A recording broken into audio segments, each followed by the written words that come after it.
đất khăn nai hai tờ bùi lũ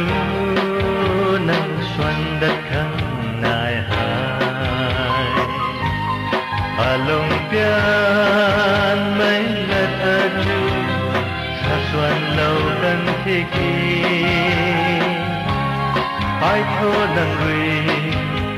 khăn mưa lâu mấy khăn ta dịp cây dịp măng khăn thai măng cả gần cất rì nay là na đam mê